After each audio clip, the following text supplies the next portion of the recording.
Hi, my name is Caela Gomes. I'm the VP of Engineering at SpaceFactory, and today I want to talk to you about our technology and our R&D efforts regarding specifically lunar construction as well as advanced manufacturing.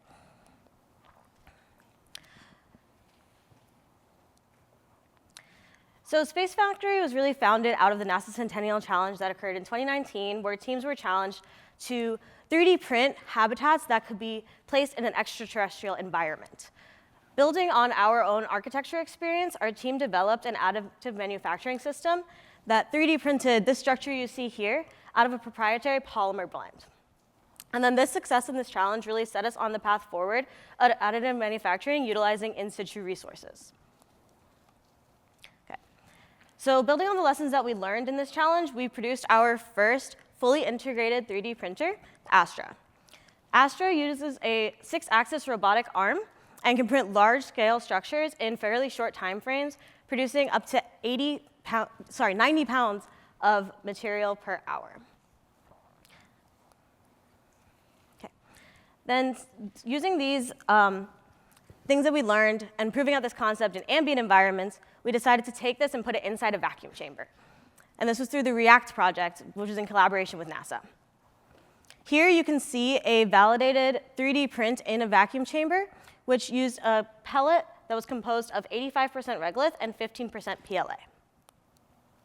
Okay. Then to fully understand if this could be used as a viable construction material, we took these same samples and ran ASTM tests on them to determine how strong these really would be. And we sent these samples over to Lyra, our structural engineering partners, who ran a full structural analysis and then designed an optimized lunar shelter, which you can see here. So because we had to alter our technology to fit inside the vacuum chamber, we came up with a second version of our large-scale additive manufacturing, which used that smaller extruder and then fit inside a gantry system.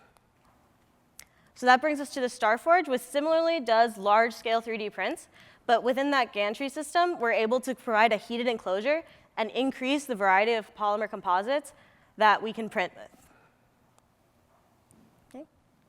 Then over the last year and a half, we've shifted slightly away from 3D printing, but still using regolith as the building material in our Matrix project, also in collaboration with NASA.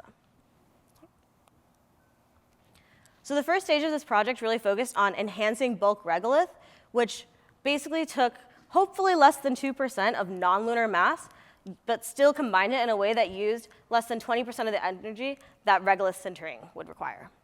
So in order to do this, we did a combination of restructuring regolith, layering geogrids, and also hardening the surface of just regolith materials. Okay. We found that after performing many tests, the best success came from a combination of these methods with restructuring regolith as well as implementing these geogrids. And we were able to achieve 165 times the yield strength compared to a pure regolith structure. And that was only with using 1.2% non-lunar mass. The next stage of this project, we then worked on a lunar road, which comprised of coarse-grained regolith pre-coated with this polymer material that accounted for about 10% of the mass. So here you can see our lunar road paved with our little prototype in vacuum chamber. And then that road was ran over about 450 times each way to simulate what a full-scale trackway experiencing 10 psi would be. And after these tests, there was a bit of dust on the wheel, but overall the structure of the wheel was still in good shape. So if a rover was going to run back and forth on this, it would still do great after a long time. Okay.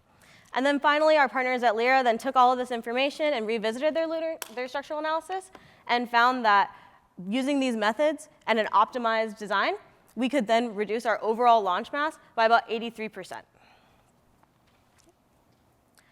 So overall, our goals are fairly simple. If we kind of continue on this path, we hope to reduce the equipment mass and complexity of what we have to bring up to the surface of the moon, reduce the repair and redundancy costs of kind of maintaining that equipment, and then extend mission life as well as improve on the success of those missions. Thank you.